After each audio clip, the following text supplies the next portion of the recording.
우리가 함께 읽은 그 본문에서 거듭남과 하나님의 나라라는 제목으로 하나님의 말씀을 전하도록 하겠습니다.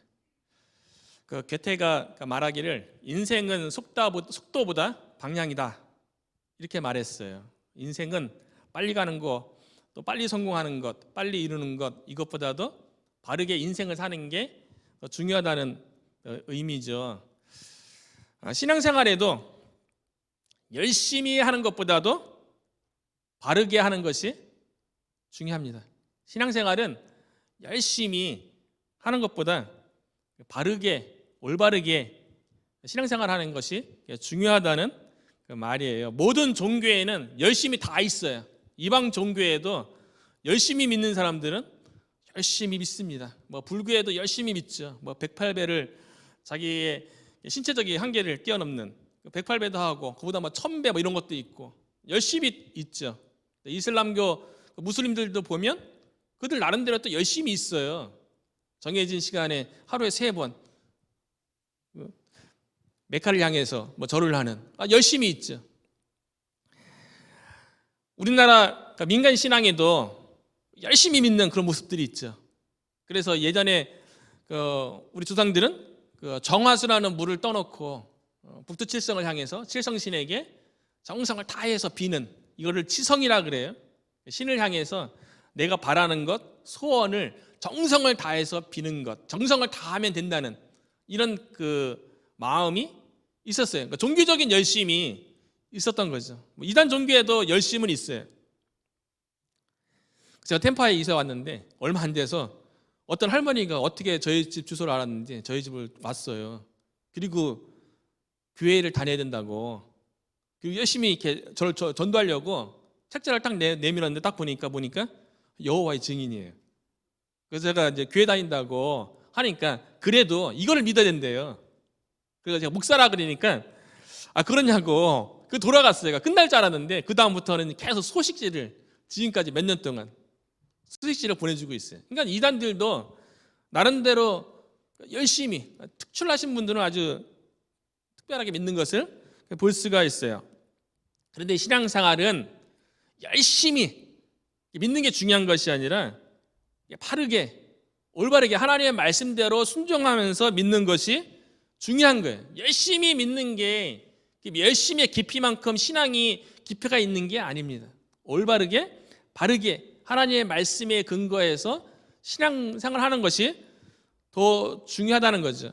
예수님도 열심히 종교 생활하는 것보다 바르게 신앙생활할 것에 대해서 여러 번 이렇게 지적을 하셨어요. 그래서 마태복음 7장 21절에 보면 예수님께서 이렇게 말씀하셨어요. 나더러 주여 주여 하는 자마다 천국에 다 들어갈 것이 아니요 다만 하늘에 계신 내 아버지의 뜻대로 행하는 자라야 들어가리라. 주여 주여. 똑같은 말을 반복했죠. 주여 주여. 유대인의 문법, 히브리어의 문법에는 비교급도 없고 최상급도 없어요. 그래서 뭔가 강조하려고 그러면 한 번 더 반복해서 얘기하는 거예요. 오늘 본문에도 진실로 진실로. 이거는 강조한 거예요. 정말 그렇다는 거예요. 3번 하면 최상급이 되고 3번 더 반복해서 얘기하면 진짜 아주 그냥 최고로 정말 그렇다는 거예요. 그래서 전도서 1장에 보면 전도자가 말하죠. 헛되고 헛되며 헛되고 헛되니 모든 것이 헛되도다. 해 아래서 수고하는 모든 것이 사람에게 무엇이 유익한가.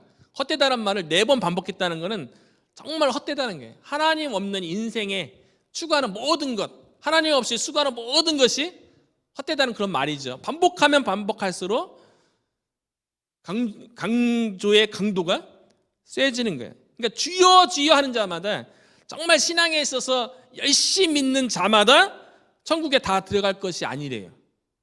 신앙의 열심으로 천국에 들어가는 것이 아니라 하나님의 뜻대로 행하는 자, 하나님의 말씀에 근거해서 바르게 신앙생활을 하는 자라야 천국에 들어가고 천국 백성이 된다는 거예요. 그러면서 예수님께서 부연해서 설명하기를 마태복음 7장 22절부터 23절에 보면 주의 이름으로 선지자 노릇하며 주의 이름으로 귀신을 쫓아내며 주의 이름으로 많은 권능을 행치 아니하였나이까 하리니 그때 내가 저희에게 밝게 말하되 내가 너희를 도무지 알지 못하니 불법을 행하는 자들아 내게서 떠나가라 하리라.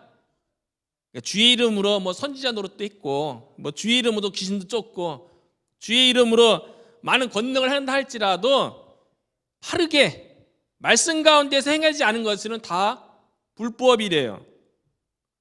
예수님은 열심히 종교 생활하는 것보다 하나님의 말씀대로 순종하는 바른 신앙생활 할 것에 대해서 말씀하신 것이죠.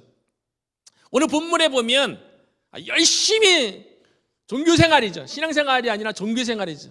열심을 낸 한 사람이 나옵니다. 그가 누구냐면 니고데모예요. 니고데모에 대해서 오늘 본문에는 뭐라고 소개하고 있냐면 1절에 보면 그런데 바리새인 중에 니고데모라 하는 사람이 있으니 유대인의 지도자라. 니고데모에 대해서 뭐라고 소개했냐면 바리새인이래요. 우리가 잘 알고 있는 것처럼 바리새인은 율법주의자라고 얘기하잖아요. 말씀에 대해서 철저히 지키려고 했던 사람들이에요. 그 당시 그 유대적 그 역사의 배경을 보면 유대인들이 하나님 말씀에 떠나서 우상 숭배해서 나라가 둘로 다윗 이후에 솔로몬 이후에 쪼개지죠. 북이스라엘과 남유다로 쪼개지죠. 그런데도 여전히 하나님의 백성 이스라엘이 하나님의 말씀이 아니라 자기 마음대로 신앙생활을 하는 거예요. 그래서 하나님께서 말씀에서 떠난 북이스라엘을 아수르에게 멸망시키고 남유다는 바벨론에게 멸망시키죠. 그리고 바벨론 포로로 70년 동안 있으면서 유대인들이 우리가 이렇게 포로되고 이렇게 고난당하는 것은 우리가 하나님의 말씀에서 떠났기 때문이다 라고 깨닫게 되고 하나님의 말씀에 대해서 연구하고 묵상하기 시작해요. 그러면서 유대인 중에 어떤 사람이 나타났냐면 말씀에 대해서 나는 철저하게 오직 하나님의 말씀대로 살려고 하는 분리된 사람이다. 그러니까 바리새라는 말 뜻 자체가 분리됐다는 거예요. 그러니까 유대인들이 하나님의 말씀을 믿는데 저들보다는 내가 더 특별하게 아니 오직 하나님의 말씀대로 믿는다고 여겼던 사람들이 바리새인들이에요. 바리새란 말 분리돼서 믿는 사람 이런 의미를 가지고 있어요. 그러니까 니고데모가 바리새인이라는 거는 그가 얼마나 하나님의 말씀에 대해서 율법에 철저했는지를 보여주는 거죠. 그리고 니고데모에 대해서 설명하기를 유대인의 지도자래요. 이전 개역 성경의 번역은 유대인의 관원, 공적인 임무를 하는 사람이었다고 얘기해요. 실질적으로 니고데모는 여기서 얘기하는 유대인의 지도자는 그 당시 유대 사회의 최고의 종교 기구이자 최고의 자치기구가 있었어요. 그게 산헤드린 공회예요. 지파별로 지도자를 뽑아서 70명 그리고 대제사장까지 해서 71명 대제사장의 의장으로 있는 산헤드린 공회가 있었어요. 여기가 이제 종교 기구이자 재판 기구예요. 성경에도 보면 이 산헤드린 공회가 여러 번 등장해요. 언제 등장하냐면 예수님께서 십자가에 못 박히시기 전에 예수님의 제명을 정해야 되잖아요. 그때 이제 유대인들이 자신들이 생각했던 메시아 같지 않은 거예요. 그래서 예수님에게 제목을 씌우는데 그 제목이 뭐냐면 예수님이 메시아라 그러는데 메시아 같지 않다고. 그런데 메시아다 나는 하나님의 아들이다 그러니까 신성 모독죄로 재판받게 해요. 그래서 예수님에 대해서 신성 모독죄로 제명을 판결 내린 곳이 어디냐면 산헤드린 공회예요. 그런데 산헤드린 공회에는 유대인의 기구였기 때문에 판결은 내릴 수 있지만 사형을 시킬 수 있는 그런 권한은 정치적 권한은 없는 거예요. 그 당시에 정치적 권한은 로마의 지배하에 있었기 때문에 로마에 그 권한이 있었죠. 그래서 산헤드린 공회에서 예수님이 신성 모독죄로 제명을 씌우고 그 다음에 빌라도의 법정에 가서 그거를 근거로 해서 빌라도에 의해서 로마에 의해서 파송된 총독이죠. 빌라도에 의해서 사형 집행하도록 그렇게 해서 예수님께서 십자가에 처형당한 거거든요. 그때 이제 산헤드린 공회도 등장하고 예수님이 십자가 못 박혀 죽으시고 부활하신 이후에 오순절 성령을 통해서 초대교회가 탄생한 다음에 그 다음에 이제 많은 유대인들이 예수 믿는 자들을 고발하잖아요, 제사장에게. 그때 이제 또 사내들이 공회에서 또 이제 신문당하고 또 박해당하고 이런 장면들이 계속 사도행전에 나와요. 그 중에 대표적인 인물이 스데반이죠. 스데반이 사내들이 공회 거기 앞에서 신문 받았다는 거예요. 예수 믿는 거에 대해서, 이거에 대해서, 잘못했다는 거에 대해서 밝히기 위해서 이제 신문 받죠. 그러니까 사내들인 공회에는 유대 사회에서 최고의 종교 기구예요. 오늘날 뭐 한국 사회나 미국 사회로 치자면 뭐 국회의원이나 뭐 대법원 판사 정도 되는 지위와 권세가 있는 사람이에요. 니고데모가 그런 사람이에요. 종교적으로는 바리새파에 속하고 사회적인 신분과 지위로는 최고의 신분인 사내들인 공회의 한 회원이었던 거죠. 그리고 본문 10절에 보면 이스라엘을 또 선생이라고 소개해요. 이스라엘의 선생. 유대 사이에는 지역마다 회당이 있었어요. 시나고게죠. 미국에도 보면 유대 사이에는 시나고게가 있어요. 꼭 유대인들이 있는 데는 학교하고 꼭 시나고게가 있어요. 회당이. 율법을 가르치는 곳이거든요. 유대 사회에는 6살부터 12살까지 의무적으로 율법을 가르치게 했어요. 회당에서요. 회당에서 율법을 가르치는 선생이 니고데모였어요. 그러니까 성경에 대해서 많이 연구했고 누구보다도 성경을 잘 알았고 하나님에 대해서, 하나님의 나라에 대해서 잘 알고 있었던 사람이 니고데모예요. 그러다 보니까 이 니고데모의 신앙생활을 보더라도 흠잡을 데가 없는 사람이죠. 겉으로 보이는 모습에는 기도와 금식은 정해서 하고요. 11조도 아주 작은 것까지. 그래서 성경에 보면 마태복음에 보면 박하, 근채, 회향까지도 이거 이제 양념 약용 식물이거든요. 그 조그만 것까지도 이렇게 10분의 1을 떼갖고 하나님 앞에 드릴 정도로 아주 철저했던 사람이 바리새인이에요. 또 이스라엘 선생으로 또 그거를 니고데모는 가르쳤죠. 안식일을 철저히 지킨 거는 성경에 많이 등장하죠. 그래서 예수님과 갈등을 겪기도 했습니다. 니고데모는 이스라엘의 선생이죠. 그리고 유대인의 지도자죠. 그리고 율법에 철저했던 바리새파예요. 이 정도면 아주 훌륭한 신앙인처럼 보이지 않습니까? 신앙의 깊이가 대단히 깊어 보여요. 그런데 니고데모는 하나님과 관계가 없어요. 니고데모는 겉으로 보이는 종교 생활은 열심인데 구원받지 못했어요. 하나님의 생명이 니고데모 가운데 있지 않습니다. 그렇기 때문에 니고데모 마음속에 모든 인간은 하나님의 형상으로 지음받았기 때문에 모든 인간은 하나님을 만날 때 비로소 영혼의 갈증이 해결되는 거예요. 왜냐하면 처음 창조될 때부터 하나님의 형상대로 하나님과 함께하는 존재로 창조되었기 때문에 그래요. 그런데 니고데모는 율법에 그렇게 철저하고 종교생활도 열심히 했지만 하나님과 관계없는 그냥 열심이었던 거예요. 그 안에 영혼의 생명이 없으니까 영적인 갈증이 있죠. 열정의 만족이 없는 거죠. 우리들도 마찬가지 아니에요? 신앙생활 열심히 한다고 우리의 영혼의 갈증이 채워지고 영혼의 만족이 있고 기쁨이 있고 막 주님을 위한 그 열정이 막 살아나고 그런 게 아니라 종교적 열심히 그런 거를 가져다 주는 것이 아니라 살아계신 하나님과의 실질적인 교제가 이루어질 때 하나님께서 우리를 만나주시고 하나님께서 우리의 마음을 이렇게 만져주실 적에 우리 안에 참된 영혼의 만족과 기쁨이 누려지는 거 아닙니까? 그런데 니고데모는 겉모습으로는 종교적인 열심이 있었지만 영적인 갈증이 있었던 거예요. 그래서 밤에 예수님을 찾아온 거죠. 겉모습 보기에는 그가 부족해 보이는 모습이 뭐 있습니까? 세상적인 지위, 권세, 부자예요. 또 니고데모는 나중에 보면 예수님, 나중에 오늘 읽은 본문에서는 니고데모가 예수님을 믿었는지 안 믿었는지 결과가 안 나와요. 그런데 나중에 요한복음 뒷부분에 가면 나중에 예수님께서 십자가 못 박혀 죽으시고 장사됐을 적에 예수님의 시체를 빌라도에게 얘기해서 꺼내오는 사람이 누구였냐면 아리마대 사람 요셉하고 니고데모예요. 니고데모가 이제 아리마대 사람 요셉하고 같이 예수님의 시신을 이렇게 십자가에서 이렇게 내리는 모습을 보면 나중에 예수님 믿었다고 볼 수가 있죠. 겉모습으로는 아주 훌륭한 신앙인처럼 보였어요.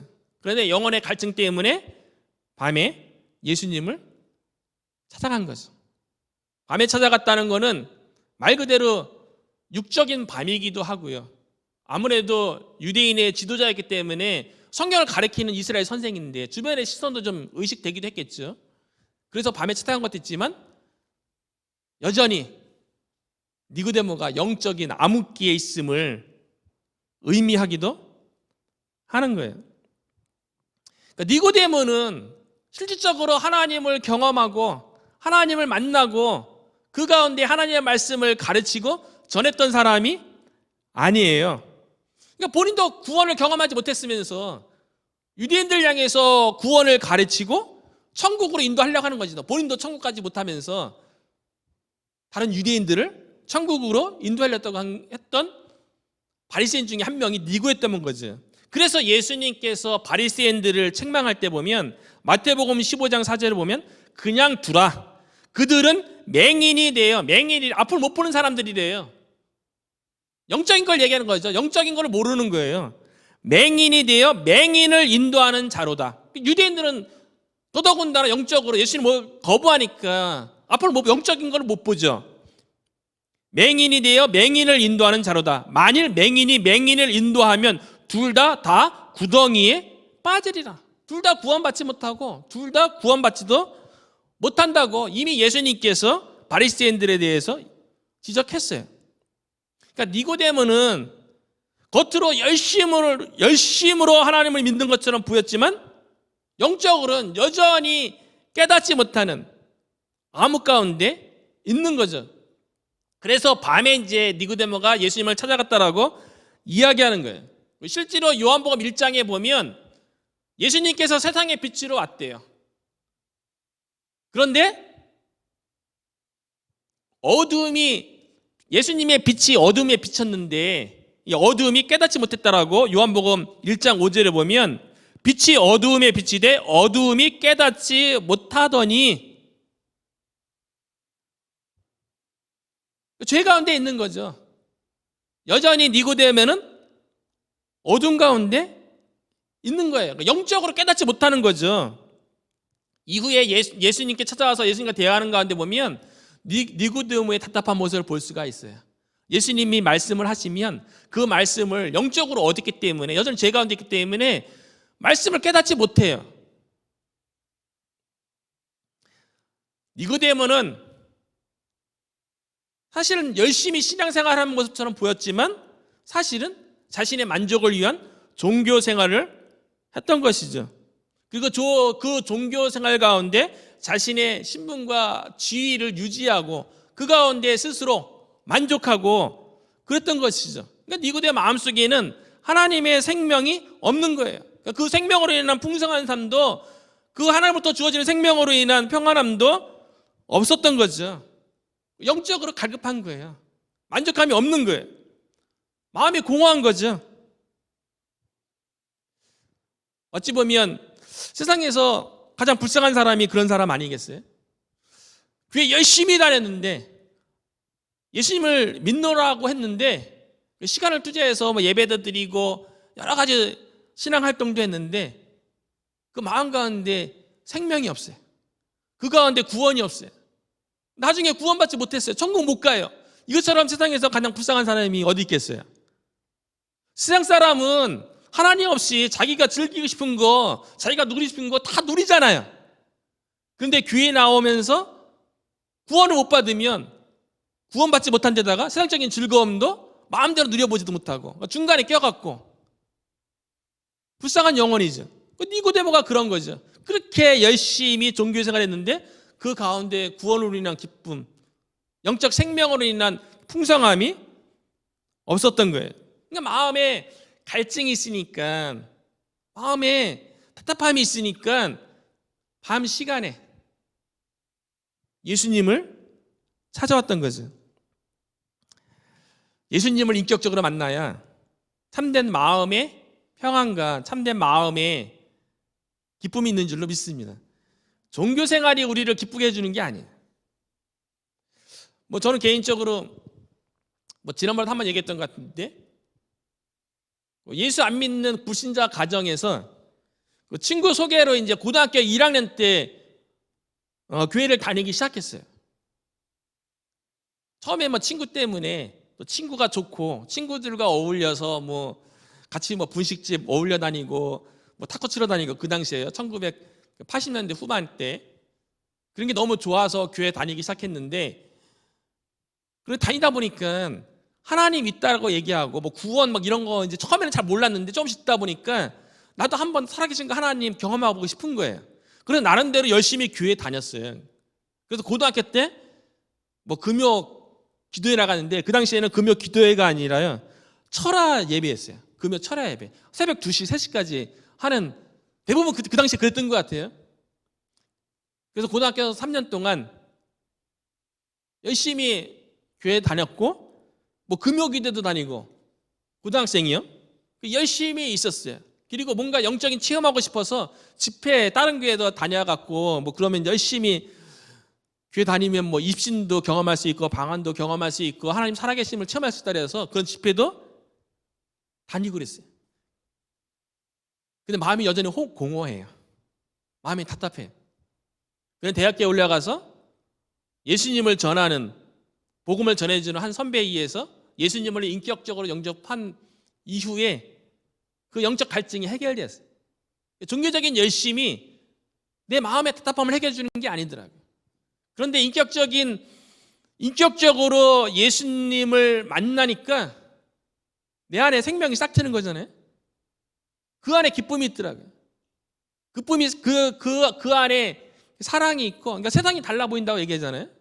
지나가는 사람들이 다 아름다워 보이고 그냥 길거리에 피어 있는 풀을 보고 나무를 보더라도 다 아름다워 보이고 다 하나님을 찬양하는 것처럼, 인격적으로 하나님을 만났을 적에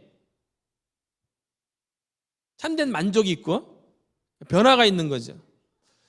니고데모는 영적 갈증을 가지고 예수님을 찾아온 거예요. 그래서 2절에 보면 예수님께 이렇게 질문하죠. 랍비여, 우리가 당신은 하나님께로서 오신 선생인 줄 아나이다. 하나님이 함께 하시지 아니하시면 당신의 행하시는 이 표적을 아무라도 할 수 없음이니이다. 예수님이 행하시는 표적을 니고데모도 봤어요. 이 시대적 배경은 유월절이었어요. 예수님께서 요한복음에 의하면 유월절 3번 기록되어 있고 3번 예루살렘 방문한 거로 기록되어 있거든요. 예수님께서 유월절에 예루살렘에 방문해서 성전에 딱 들어갔는데 사람들이 성전 안에서 뭐합니까? 장사하는 거예요. 왜냐하면 멀리서 오고 그런 사람들은 짐승 가지고 와서 희생제물로 드릴 수 없잖아요.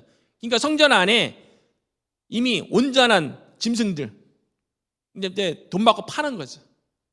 짐승 갖고 오다가 짐승에 흠집 생기면 하나님 앞에 드릴 수 없으니까 그 짐승을 사갖고 해서 이제 희생제물로 드리는데 그 장사하는 모습. 근데 장사하는데 인간적인 마음속에 뭐가 거기에 개입되겠어요? 탐욕이 개입돼서 거기서 이제 돈을 더 얹어서 개인적으로 착복하는 거죠. 그리고 성전세를 내야 되는데 세상적인 돈으로 낼 수 없잖아요. 성전에서만 사용되는 돈을 내야 되니까 그 동전 바꾸는 이런 모습도 거기서 또 환전하면서 인간의 탐욕이 개입돼서 수수료를 더 많이 떼는 거죠. 이런 모습을 보고 예수님께서 어떻게 했냐면 상들, 그 돈 바꾸는 상들, 그 돈 들은 주머니 이런 거를 다 쏟게 하고 그 판매하는 장사하는 것들을 다 뒤집어 엎죠. 그러면서 아버지의 집을 강도의 구열로 만들지 말라고 예수님께서 책망했어요. 아니, 성전에서 그렇게 행동할 수 있는 사람이 누가 있겠어요? 하나님으로부터 오지 않은 사람이라면 그와 같은 능력을 행할 사람이 없는 거죠. 예수님께서 예루살렘 성전에서 이것 외에도 여러 가지 기적들을 행했던 거예요. 그 모습을 보면서 니고데모가 하나님께서 예수님과 함께하지 않으면 저와 같은 표적이라는 말은 예수님이 하나님으로부터 온 사람, 하나님이 보낸 사자라는 것을 보여주는 기적을 얘기하는 거거든요. 그 표적을 보고 니고데모가 예수님께 찾아온 거예요. 그런데 예수님은 이미 니고데모 마음을 꿰뚫어 보고 있었죠. 그 마음의 공고함과 답답함을 예수님은 보고 계셨어요. 그래서 아주 단도직입적으로 니고데모의 문제가 무엇인지, 어쩌면 니고데모는 예수님 앞에 표적 보고 와서, 표적은 하나님이 보내신 선지자나 메시아를 나타내는 기적이었기 때문에 아마 그거를 확인하고 싶었는지도 모르겠어요. 그런데 예수님은 니고데모의 마음의 근본적인 문제를 꿰뚫어 보시고 이렇게 말씀하시죠. 3절에 보면 예수께서 가라사대 진실로 진실로 내게 이르노니, 여기도 반복해서 진실로 진실로 얘기했죠. 강조한 거예요. 정말 그렇다는 거예요. 사람이 거듭나지 아니하면 하나님 나라를 볼 수 없느니라.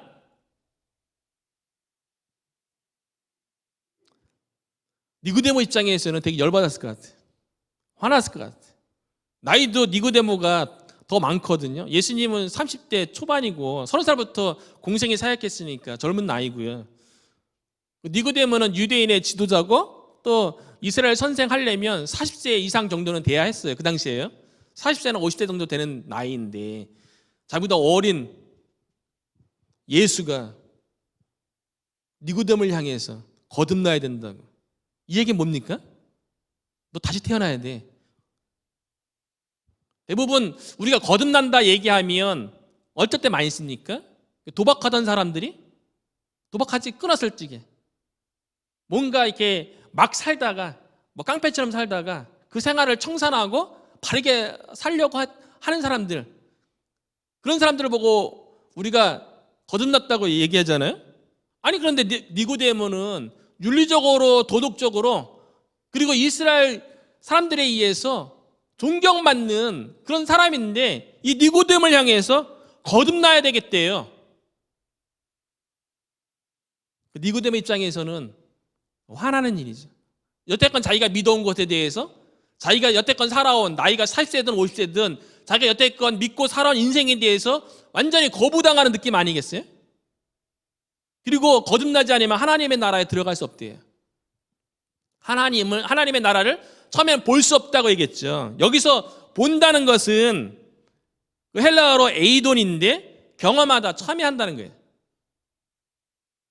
니고데모는 이스라엘 선상으로서 하나님의 백성이라고 믿고 있고 그렇게 살아왔는데 하나님 나라를 참여하지 못한다. 이 얘기 뭐예요? 너 하나님의 백성 아니야. 너 하나님 나라에 들어온 사람이 아니야. 그렇게 거부당한 거 아니에요? 니고데모는 열심히 믿어왔는지는 몰라도 예수님에 의하면 바르게 믿어온 사람은 아니었던 거죠. 예수님은요, 오늘날도 마찬가지 아니겠어요? 우리의 열심을 보고 싶어 하지 않습니다. 우리가 바른 믿음을 갖기를 원하시죠.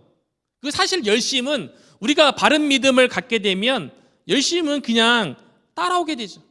하나님이 살아계신 것과 하나님의 그 은혜를 우리가 경험하게 되면, 하나님과 관계가 바르면 당연히 더 섬기고 싶죠. 그런데 참 니고데모도 참 대단한 것 같아요. 완전히 자기의 존재에 대해서 부인당하는, 너 거듭나야 돼. 너 하나님의 나라를 못 보는 자야. 하나님의 백성이 아니야. 이렇게 얘기하는 예수님에 대해서 니고데모는 어떻게 합니까? 자신의 자존심을 꺾죠. 그리고 예수님의 말씀에 귀를 기울입니다. 그래서 니고데모가 다시 이렇게 얘기해요. 4절이죠. 니고데모가 가로되 사람이 늙으면 어떻게 날 수 있삼나이까? 두 번째 모태에 들어갔다가 날 수 있삼나이까? 거듭나야겠다 그러니까, 그러면 어머니 뱃속에 들어갔다가 다시 나와야 됩니까? 니고데모의 영적인 상태를 보여주는 거죠. 여전히 영적인 어두운 가운데 깨닫지 못하는 모습을 보게 돼요. 그럼에도 불구하고 니고데모는 자신의 여지껏 가져왔던 자신의 믿음, 자신의 신앙생활에 대해서 고집하지 않는 것을 보게 됩니다. 사람은 기본적으로요, 불신자든 세상 사람이든 교회 다니든 이런 경향이 좀 있는 것 같아요. 그러니까 니고데모도 40년, 50년 이렇게 살아왔으면 자기의 가치관과 자기의 생각이 있잖아요. 근데 참 바꾸기 참 쉽지 않습니다. 사람에 의해서 바뀌는 게 참 쉽지 않아요. 하나님이니까 이게 변화시키고 그러지, 사람은 기본적으로 자기가 원하는 말을 듣고 싶어 합니다. 그리고 내가 생각한 거에 대해서 누군가가 지적하고 이야기하면 그거에 대해서 내 존재가 부인된다고 생각하고 자존심 상한다고 생각하고 버럭 화를 내고 그런 경우가 많죠. 내가 원하는 얘기를 듣고 싶은 게 인간의 기본적인 습성인 것 같아요. 그래서 이렇게 설교도 내가 원하는 설교, 나에게 맞는 설교, 내가 생각하는 거를 지지해주는 그런 거를 찾으려고 하는 그런 모습도 있는 것 같아요. 예전에 이렇게 상담을 하다 보면 한 자매를 이렇게 상담하게 됐거든요. 근데 자매가 이제 삶 가운데 이제 고민이 있어서 저를 찾아가고 상담을 하다 보니까 이 자매가 고민을 하는데 이미 자기가 생각하는 정답이 있는 거예요.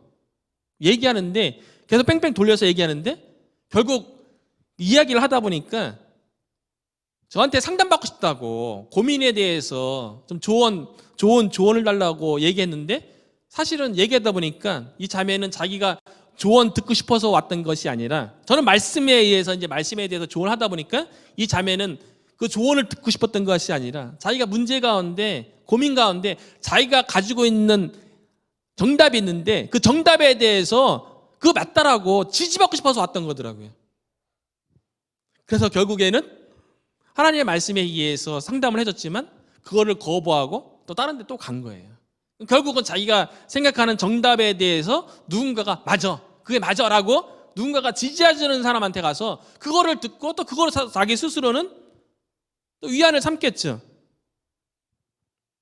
니고데모는 자기의 인생이 부인되는 것 같고 자기가 여태껏 믿어온 것에 대해서 무너지는 것 같고, 그렇지만 예수님의 말씀에 여전히 기울이려고 하는 겸손함이 있었어요.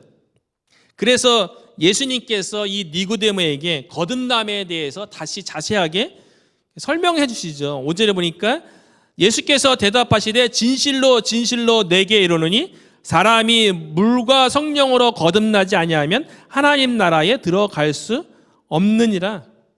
거듭난다는 것이 무엇인지에 대해서 구체적으로 실질적으로 이야기해 주죠.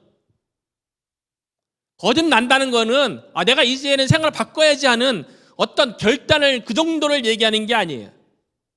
거듭난다는 거는 거듭난다에서 이 거듭이라는 이 단어는 영어 성경에는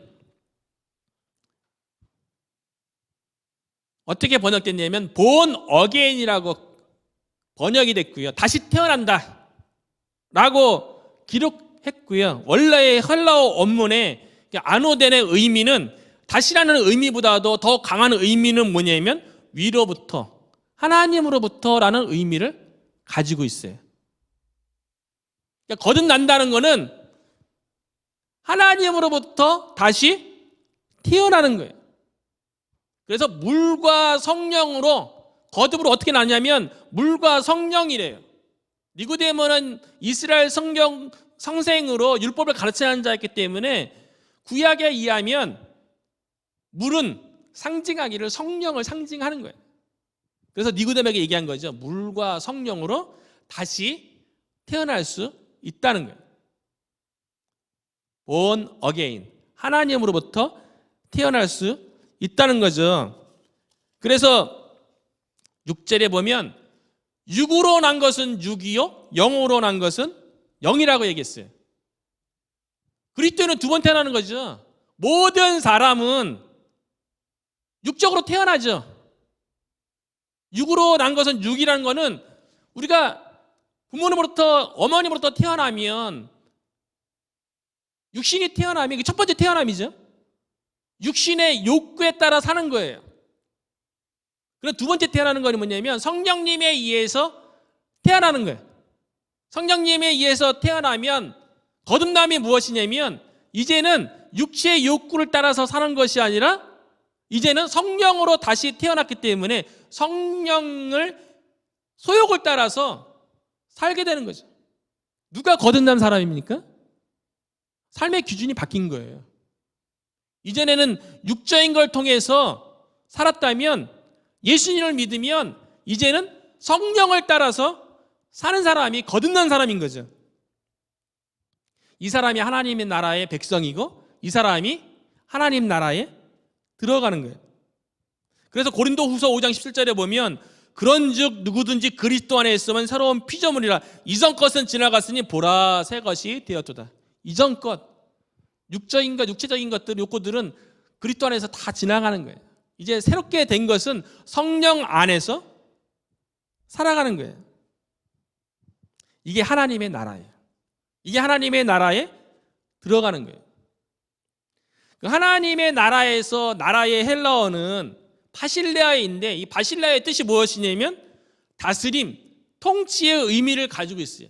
그러니까 하나님의 나라는 어떤 장소적인 의미가 아니라 하나님이 다스리는 것, 하나님이 통치하는 것, 이게 하나님의 나라예요.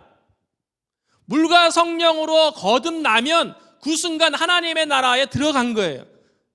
하나님의 통치, 하나님의 다스림 가운데 들어간 거예요. 하나님의 생명이 시작된 거죠. 저 여러분이 성령으로 거듭나서 하나님 나라의 백성으로 하나님 나라에 들어와 있는 존재에 있는 줄로 믿습니다. 우리 안에 이미 하나님의 나라가 있는 거예요. 하나님의 다스리심이 있는 거예요. 물과 성령으로 거듭나야 하나님 나라에 들어갈 수 있느니라 이렇게 니고데모에게 얘기했음에도 불구하고 니고데모는 여전히 잘 이해를 못하는 것 같아요. 그래서 7절에 예수님께서 니고데모에게 이렇게 얘기하죠. 내가 내게 거듭나야 하겠다 하는 말을 놀랍게 여기지 말라. 8절에 다시 거듭나면 어떤 일이 일어나는지에 대해서 다시 설명해 주고 있어요. 바람이 이물을 불매 내가 그 소리는 들어도 어디서 와서 어디로 가는지 알지 못하나니 성령으로 난 사람도 다 그러하니라. 그 바람하고 성령은 공통적인 특징이 있어요. 헬라어로 바람하고 성령하고 헬라어가 같아요. 푸니마인데 같이 같은 단어가 쓰여요. 근데 문맥에 의해서 바람으로 번역되기도 하고 성령으로 번역되기도 하는데요. 근데 바람하고 성령은 특징이 좀 비슷해요. 성령으로 우리가 거듭나는데 성령으로 거듭나는 사람은 바람하고 좀 비슷하대요. 똑같대요. 바람은요 볼 수 없잖아요. 성령님도 볼 수 없죠. 그런데 바람은 어디서 와서 어디로 가는지 몰라요. 그런데 바람이 실제로 존재합니까? 눈에 보이지 않지만 바람이 존재하나요? 존재하잖아요.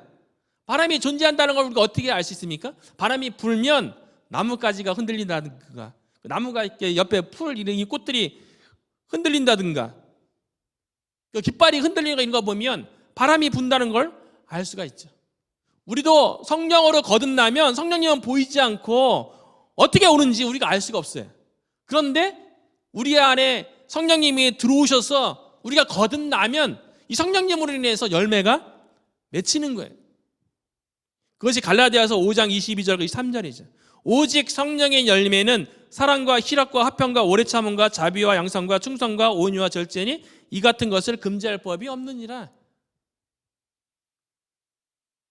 우리 안에 성령님이 들어오시면 성령님을 통해서 거듭나면 우리 안에 성령의 열매가 맺는 거예요. 그 열매를 보고 우리 안에 성령님이 내주하신다는 것을 우리 안에 하나님의 나라가 임했다는 것을 알 수 있는 거예요.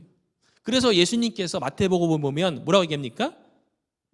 그의 열매로 그들을 알리라. 무화과 나무에서 무화과가 열리잖아요.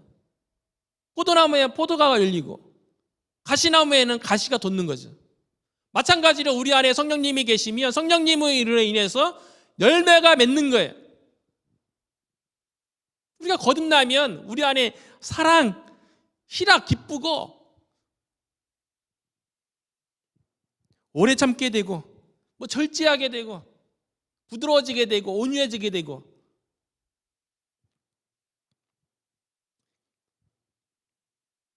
그리고 사도행전 1장 8절에 보면 오직 성령이 너에게 임하시면 너희가 권능을 받고 예루살렘과 온 유대와 사마리아와 땅끝까지 이르러 내 증인이 되리라. 성령님이 우리 안에 들어오시면 내가 경험한 예수 그리스도의 복음에 대해서 다른 사람들에게 나타내고 싶은, 전하고 싶은, 증인이 되고 싶은 그런 마음이 생기는 거죠. 우리 안에 이미 하나님의 나라가 이루어진 거예요. 저와 여러분이 성령님을 통하여서 거듭났고 하나님의 나라에 하나님의 백성 되는 줄로 믿습니다.